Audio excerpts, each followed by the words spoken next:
Denver 7 On Demand is brought to you by Ferguson and BAC Appliance Center, the best in bath, kitchen, and lighting for your home. Good evening, I'm Jessica Porter with the latest from Denver 7. We have seen 342 avalanches since March 1st. The latest, this one in Breckenridge. The resort says it happened around noon Friday along an expert-rated trail near the Imperial Express Superchair. Thankfully, no skiers were injured. New details about a backcountry ski employee who was killed in an avalanche Thursday afternoon near Berthoud Pass. Clear Creek deputies say 48-year-old Hans Berg was taking photos with a powder addiction ski group when he got caught in the avalanche. Other workers were able to rescue him from the snow, but he later died at the hospital. Several spinouts shut down I-70 at Vail Pass Friday evening. Troopers and Eagles say those roads are icy. They're reminding people to be extremely cautious while driving, or better yet, avoid the icy conditions altogether. CDOT is warning drivers to be prepared for avalanche mitigation and road closures throughout the weekend. Our Liz Gilardi shows us what you can expect and how crews work to mitigate avalanche danger on Friday.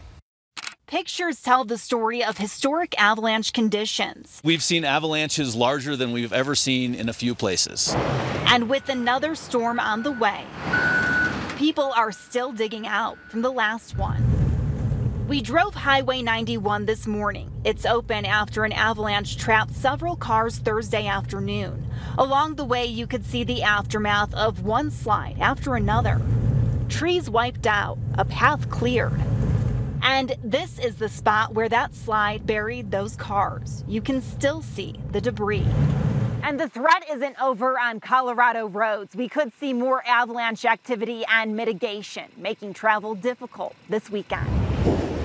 I expect there will be more avalanche mitigation done over the next few days. It will definitely close roads because we have to close the roads in order to do that work, to keep everybody safe. Their team was doing mitigation on Loveland Pass, shutting down the road. We're doing some blasting this morning. So up there setting explosive charges, trying to release avalanches. The snow is so heavy. There's so much. The roof of this old bowling alley in Leadville collapsed under the weight. The weekend ski crowd is watching as more snow moves in. It's kind of treacherous sometimes to get to the fresh powder, but sometimes you just got to plow through the snow and hope the road is open. Waiting to see if they can actually make it up to the mountains. Liz Gilardi, Denver 7. All this snow, well, it's great news for our Colorado rivers. According to Denver Water, the snowpack at their Colorado River collection system is over 144% higher than normal.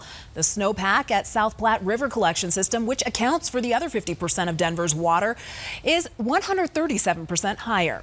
Meteorologist Stacey Donaldson is here to talk about even more snow in the next 7 days. That's right. We have avalanche warnings here for our central mountains, along with a winter storm warning, which is one of those reasons that I-70 has been shut down from all of the slides and from people having crashes up in the high country. So 6 to 12 inches more snow on the way, 5 to 10 farther to the north and 4 to 8 to the south. Here around Denver, we actually have a high wind warning up into our foothills starting at midnight, lasting in through Saturday for wind gusts up to 75 miles an hour. Tomorrow it'll be windy and sunny, a high of 47 degrees here for the Denver area, 45 for Sunday. And don't forget, you have to spring forward for this weekend. We have that time change, 52 degrees on Monday, and then another storm system headed our way Tuesday and Wednesday. This looks like more substantial snow here for the Denver area.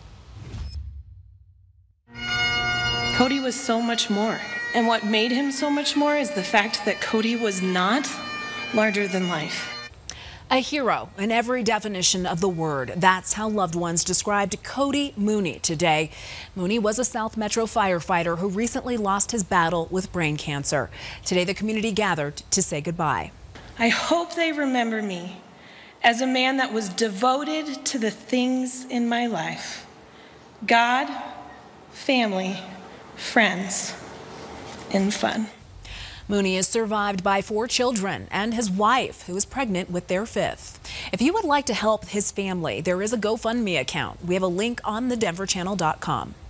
Well, ladies, it's our day. Today, millions of women across the globe are celebrating International Women's Day. Tonight, we're highlighting 2 women who are pioneers in the Denver restaurant scene. Denver 7's Thomas Hoppo went to Rioja to meet the women who have owned it for more than 20 years. Big pizza? That's actually in my cookbook. Opened Rioja about 15 years ago. The kitchen is a great place to see a slice of life. My name is Beth Gruich. I am Jennifer Jasinski. Jen and I have been in business together since '98. It was just like, how scary. We're going to have our own business, and this is it. There's been so much recently about women and business and where we've come. So this will be grilled. Or, yeah, I've kind of always been a bit oblivious to it, and I'm very bullheaded, if anybody knows me. I'm a chef. I'm not a woman chef or a man chef. I'm a chef, and that's what I do. And I've tried to get my respect earned on those bases. My assistant general manager, who is this fiery man, knew everybody, doing this type of thing. They would always come in and ask if he was the general manager. They would never even think that I would be the general manager. And it happened at Rioja at a time. Like, I actually do own the place. we can certainly do our best to change that. I mean, the kitchen has changed quite a bit in that time. I'd say people having a greater acceptance of all people, of all genders, of all diversities. But that's got a hole in it. That's no good. We have 5 now. He asked me if I yell at people, and I said, only you. Okay, that's true. It always baffles me a little bit that women weren't allowed to vote and women were second-class citizens, and it still blows me away a little bit. So this is a great month to honor women and to take the time out to really think about what we've contributed to the world. We always want to hear from you. What does your Colorado look like? Email us at rco@thedenverchannel.com. This has been your Denver 7 On Demand update. Thank you for joining us. Check back here later tonight for another update and download the Denver 7 app for breaking news and alerts. I'm Jessica Porter.